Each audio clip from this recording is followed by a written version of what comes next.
datang di channel Babu Jerman. Hari ini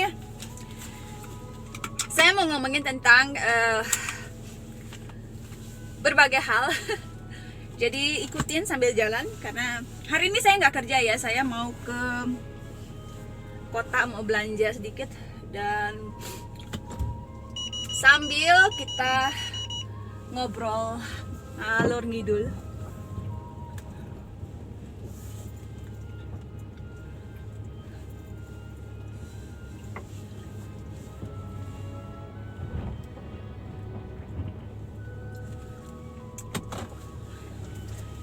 Bisa lihat saya di sini pakai baju musim gugur ya. Saya dulu suka banget pakai baju hitam ya, karena nggak tahu ya, praktis aja kali ya, kalau warna hitam kan semua masuk ya sama segala warna. Jadi dulu ya, cuma sekarang kan saya sering berangkat pagi-pagi ya.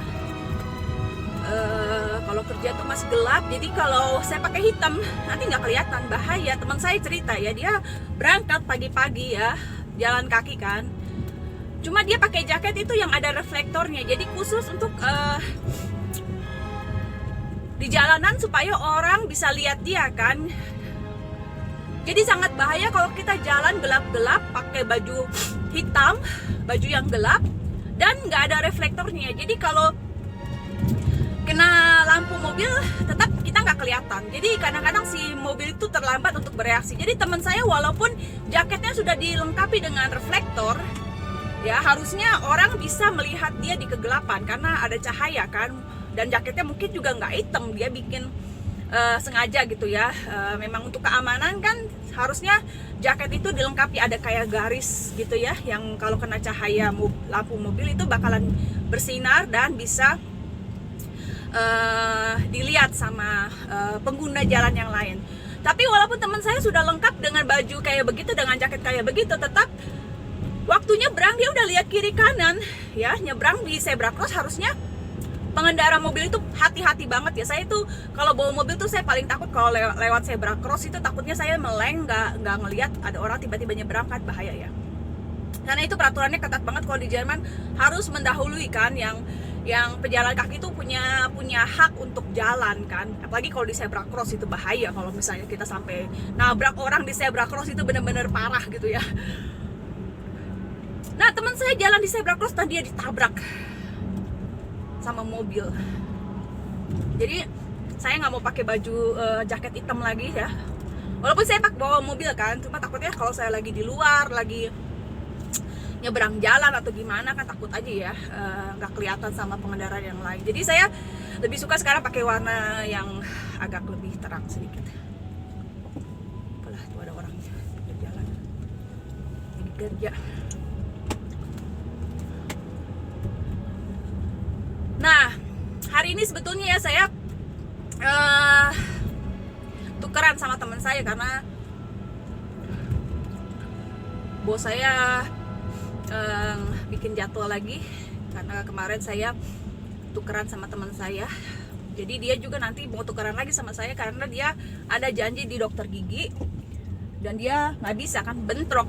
Nah itu kadang-kadang kita nggak ini ya, kayak saya sebetulnya besok itu saya harus ke dokter paru-paru. Saya kan langganan ke dokter paru-paru ya, saya punya asma ya, jadi saya setiap hari harus minum bukan minum obat sih, semprot obat untuk asma supaya saya bisa nafas nggak bengek.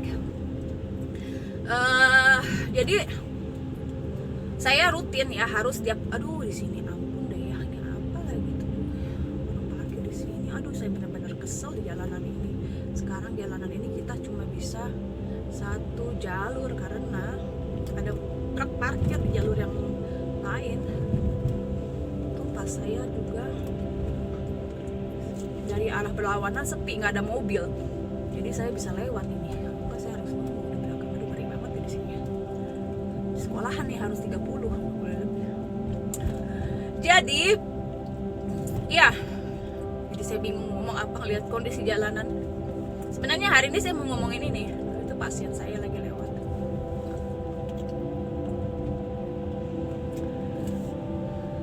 Oh iya, harusnya kan saya ke dokter nih besok. Saya lupa bukan lupa, kertasnya hilang. Jadi saya nggak tahu saya punya jadwal itu kapan harus ke dokter itu. Ternyata besok baru saya harus ke dokter. Dan saya besok harus kerja pagi-pagi, nggak bisa bentrok. Jadi saya batalin itu. Jadi tadi untung saya telepon dokter itu. Saya bilang saya nggak tahu saya punya harus kapan ya harus datang. Oh besok pagi. Saya bilang nggak bisa, besok pagi saya harus kerja. Bisa nggak di? Ini kan dokternya penuh ya, jadi nggak bisa. Saya hari ini bisa ada waktu, bisa nggak saya datang? Nggak bisa, harus 2 bulan sebelumnya harus bikin janji. Nah, saya bilang ya udah, saya bikin janji lagi baru bulan Desember. Dan saya harus ingat Desember itu tanggal sekian saya ada janji. Jadi saya harus bilang ke bos saya bahwa saya minta libur hari itu. Enaknya di sini kalau kita udah punya perencanaan, saya udah bikin. Padahal saya ingat tahun ini saya udah bikin semua jadwal dokter, jadwal anak saya gitu ya, semua saya udah masukin di kalender, tapi entah kenapa hilang, nggak ada. Jadi saya nggak tahu lagi. Terus saya bikin janji baru dan nanti saya harus ingat ya, harus masukin ke kalender di HP supaya saya nggak lupa. Dan teman saya begitu, kalau misalnya kita lupa nih ya, kita nggak minta izin libur kerja dari apa namanya, dari ini, kita harus atur sendiri nanti sama teman-teman kita, yang mana kita bisa tukeran sama teman kita supaya kita tetap bisa ke dokter, punya janji yang lain, dan tetap nggak mengganggu jadwal kerja gitu ya. Jadi enaknya begitu ya kalau ada teman-teman yang kita bisa kerjasama gitu ya. Nah, saya udah selesai lah tahun ini, mudah-mudahan saya nggak ada janji lagi ke dokter-dokter lagi ya, karena saya udah pusing bawa anak. Bulan ini masih ada janji bawa anak ke dokter gigi lagi, ke dokter apa namanya buat kawat giginya. Berdiri kayaknya di sini nggak bisa.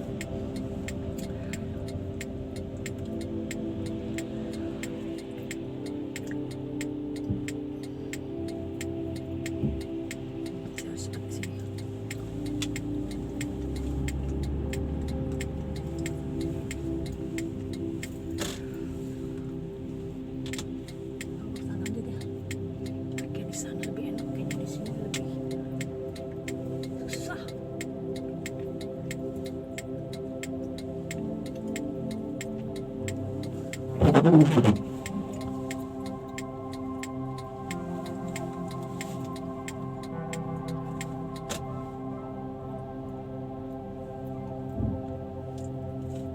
Jadi saya kan kerja 4 jam ya. Kadang-kadang susah ya kalau bawa mobil sambil bikin video, harus fokus juga kondisi jalanan. Jadi saya kerja sebenarnya cuma 4 jam sehari kan. Teman-teman saya pengennya sih 6 jam ya, teman-teman saya pada berjuang. Tapi saya justru dari 6 jam saya minta turun ke 4 jam karena buat saya terlalu panjang. Waktu 6 jam itu buat saya mepet banget kalau saya harus belanja, pulang kerja harus masak ya, makan siang kayak gitu. Jadi saya nggak mau lama-lama, dan selisih gajinya sih ya lumayan lah, sekitar 200 euro. Tapi gaji saya itu sebenarnya nggak cukup ya kalau buat bayar kontrakan boro-boro. 1 bulannya kita kan bayar kontrakan tuh tiap bulan. Tapi kan si tuan rumah itu adik ipar saya, dan pada umumnya tuan rumah nggak mau nagihin uang kontrakan tiap bulan ya. Nggak kayak di Indonesia mungkin ya, tiap bulan harus bayar nyicil kan, tagihan. Kalau di Jerman tuh waktu kita buka rekening di bank kan ditanyain itu uang kita itu harus keluar tiap bulan untuk kontrakan atau enggak gitu kan. Jadi tiap bulan tuh bank nanti bakalan ngatur sendiri gitu. Jadi tuan rumah nggak mau ribet juga kan tiap bulan nagihin uang kontrakan. Jadi otomatis uang itu tiap bulan ditransfer ke rekening tuan rumah sewa kontrakan kita itu ya. Jadi ada nggak ada uang di rekening kita harus bayar tepat waktu uang kontrakan. Jadi gimana misalnya kita nggak punya uang untuk bayar kontrakan? Nggak bisa dong. Makanya sebelum kita tanda tangan kontrak itu ada perjanjian, dan langsung diatur rekeningnya masuk tiap bulan untuk bayar kontrakan itu. Kalau misalnya uang kita nggak ada ya, kita bisa minta tolong sama bank untuk ambil kredit. Jadi seandainya kita tabungannya kosong nih, nggak ada uang buat bayar kontrakan, maka bank akan otomatis transfer sesuai perjanjian sejumlah uang kontrakan yang kita perlukan. Sejumlah uang itu dianggap kita hutang sama bank. Jadi nggak ada istilah kita bingung bayar kontrakan gimana karena nggak ada uang, ya kita ngutang dong sama bank. Dan bagaimana caranya kita nanti harus bayar utang itu sama bank, itu kan udah kewajiban kita, namanya ngontrak ya. Jadi tiap bulan saya ngontrak, bayar kontrakan hampir 20 juta itu gaji saya di bawah itu. Kalau seandainya saya single mother, saya harus bayar kontrakan sendiri, saya bakalan kesulitan. Mungkin solusinya saya harus cari rumah yang lebih murah lagi gitu. Tapi karena saya nggak bayar kontrakan, suami saya yang bayar, jadi walaupun gaji saya nggak cukup, ya tetap nggak masalah banget karena sebenarnya gaji saya itu sebenarnya saya pakai buat belanja kebutuhan sehari-hari nih. Kayak hari ini saya habis belanja nih. Saya bingung nih, saya mau pulang atau saya mau ngapain sekarang. Pulang aja lah, saya males. Kayaknya saya udah punya semua yang saya perlu. Saya tinggal. Dia mau kemana itu orangnya?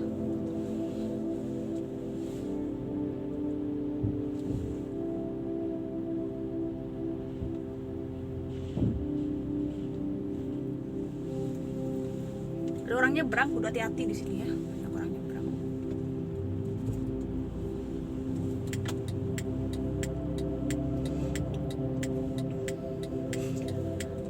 Itu baru bayar kontrakan ya. Belum kalau saya harus bayar asuransi kesehatan tiap bulan. Untungnya saya kerja, saya dibayarin sama ini saya ya, sama perusahaan saya. Dan saya pikir karena saya sekarang kerja,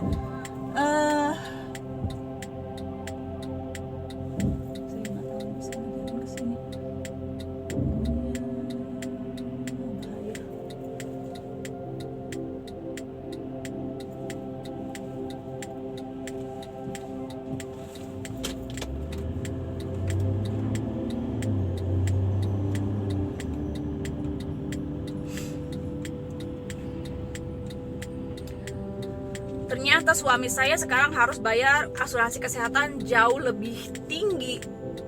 Harusnya kan saya pikir saya sekarang dibayarin nih sama perusahaan asuransi kesehatan saya. Harusnya suami saya untuk keluarga asuransi kesehatannya turun, ternyata enggak loh. Mungkin karena ya dilihat lagi suami istri kerja, terus anak saya ke dokter gigi pakai kawat gigi, itu juga kan harus bayar banyak. Jadi si asuransi kan namanya asuransi nggak mau rugi dong, jadi dinaikin lah premi kita ya. Bukan premi apa sih ya, kita harus bayar tiap bulan tuh hampir 15 juta ya, 15 jutaan untuk asuransi kesehatan itu wajib tiap bulan bayar.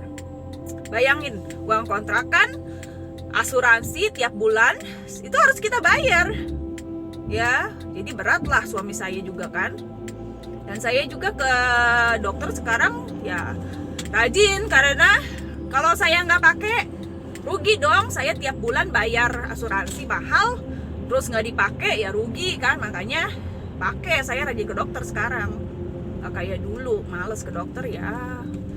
Karena dipakai nggak dipakai, ke dokter nggak ke dokter, bayarnya sama ya, tiap bulan harus. Dan itu otomatis ditarik dari rekening kita. Punya uang nggak punya uang harus gitu ya. Jadi makanya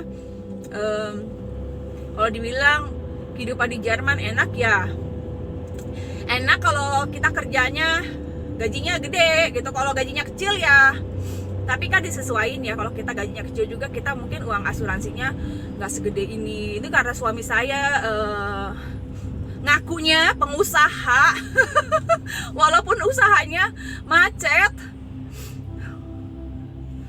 Jadi hitungannya ya dianggap pengusaha, jadi bayar pajaknya tinggi, asuransinya tinggi ya. Saya bilang suami saya, kamu punya uang nggak ini bulan ini?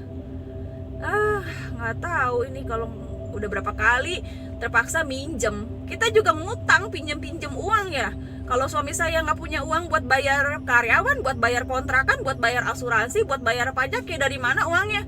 Ya minjem, ngutang. Emangnya kita banyak uang ya? Enggak ya, banyak utang. Makanya ya kita sih nggak mengharapkan gimana ya, tetap bersyukur lah, namanya kita walaupun harus kerja ya, jadi babu, jadi kuli bangunan. Suami saya banyak utang, tetap bersyukur masih sehat, masih bisa kerja, itu aja ya. Jadi memang kalau seandainya saya nggak kerja ya, tetap suami saya mati-matian berjuang mencukupi kebutuhan keluarga. Kayak dulu ya, dulu tuh ya, saya sekeluarga tuh asuransinya lebih rendah, sampai pajak juga dibebasin pajak, karena dilihat kan penghasilan kita tiap bulan minim banget, kita termasuk orang miskin, akhirnya kita dibebasin, nggak harus bayar pajak gitu. Jadi di Jerman tuh nggak bisa ngebohongin ya, misalnya kita penghasilan kita banyak, kita ngaku miskin, minta keringanan gitu ya, minta surat tanda keterangan miskin dari RT, nggak bisa kan, ada datanya dari apa namanya, finance arm itu apa ya, kayak dinas perpajakan, pokoknya mereka tahu betul kita pemasukan kita tuh tiap bulan berapa. Nggak ada istilahnya bisa sembunyi dari pajak ya. Kalau ada ya, misalnya kita nih kayak kita kerja nggak mau bayar pajak, kerja kayak gitu ya, nanti kalau ketahuan bisa denda jauh lebih. Dan suami saya juga kan harus hati-hati ya, pengusaha nanti kalau misalnya nggak sesuai ketentuan bayar pajaknya, bisa-bisa dapat masalah, harus bayar denda jauh lebih banyak daripada yang kalau kita nggak melanggar hukum ya, kayak gitu. Jadi nggak bisa kita kucing-kucingan sama orang pajak, nyogok supaya kita nggak harus bayar pajak sebesar itu. Ya namanya pengusaha ya harus bayar pajaknya gede. Mudah-mudahan aja suami saya usahanya lebih lancar lagi ya. Saya sih berdoa terus buat pekerjaan suami saya, proyek-proyeknya. Karena kalau lagi kayak sekarang nih ya, bukan pengaruh pandemi sebetulnya, karena ada hal-hal ya yang di luar perhitungan kita, akhirnya ya besar pasak daripada tiang, kita harus keluar modal dulu, makanya harus ngutang dulu, baru nanti kalau sudah berhasil proyeknya baru bisa jual rumah misalnya ya, jual rumah yang udah dikerjain sama perusahaan suami saya tuh udah jadi, ada yang beli. Nah baru dari situ kita dapat untung, baru bisa bayar utang, baru sisanya buat jalan-jalan. Kayak begitu aja ya hidup ini ya, dibikin sederhana aja, yang penting sehat ya. Karena ya memang di Jerman kan kalau sakit pun kan kita tetap ya udah bayar asuransi ya, jadi nggak bingung ya kalau masuk rumah sakit ya udah ditanggung kan sama asuransi. Tapi ya itu tiap bulan bayar, sakit nggak sakit ya, ke dokter nggak ke dokter ya bayarnya sama ya. Jadi harus ada pemasukan rutin tiap bulan. Makanya saya udah mantep kerja gitu ya, walaupun kerjanya nggak full time, cuma setengah ya. Kalau 4 jam kan setengah, kalau full time kan 8 jam sebenarnya. Cuma di tempat kerja saya itu nggak menerima lagi yang full time ya. Jadi kita cuma bisa kerja 4 jam, 5 jam atau 6 jam itu maksimal ya. Dan gajinya juga ya standar gitu, nggak gaji yang kayak profesional gitu ya. Kalau suami saya kan arsitek ya. Kalau arsitek itu gajinya sebetulnya tiap bulan tiap jam tuh kalau dihitung ya, jam kerja 1 jam itu kalau arsitek itu pasaran 50 euro ya. Kalau babu kayak saya 10 euro, jadi 5 kali lipat bedanya ya. Jadi begitulah, makanya anak-anak kuliah, nanti kalau kerja kan standar gajinya juga beda ya kalau kuliah. Tapi kalau nggak kuliah pun harus ke sekolah yang ada keterampilan ya, Ausbildung gitu. Jangan kayak lulusan dari Indonesia susah ya kalau kita nggak punya kualifikasi, terus kita ya paling kerja, kalau kerjanya paling dapat kerjanya ya kayak apa namanya, kayak yang gitulah, yang saya parkir aneh banget di sini begini ya. Kenapa begini saya parkir? Entahlah, saya jadi begini, bodo amat. Nggak bisa parkir. Ya udah, jadi begitu seluk-beluk kehidupan di Jerman dengan pekerjaan dan biaya hidup ya. Kalau menurut saya sih seimbang ya. Maksudnya kalau di Indonesia mungkin gaji kecil tapi pengeluaran juga nggak kayak di sini.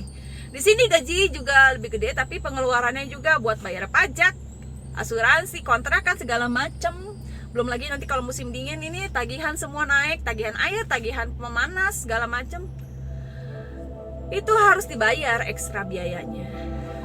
Ya, jadi harus semangat ngebabu, ngosekin WC supaya bisa bayar kontrakan dan lain-lain. Oke, sampai di sini video Babu Jerman. Terima kasih udah nemenin saya jalan-jalan. Sampai ketemu di video berikutnya. Jangan lupa subscribe yang belum. Dah.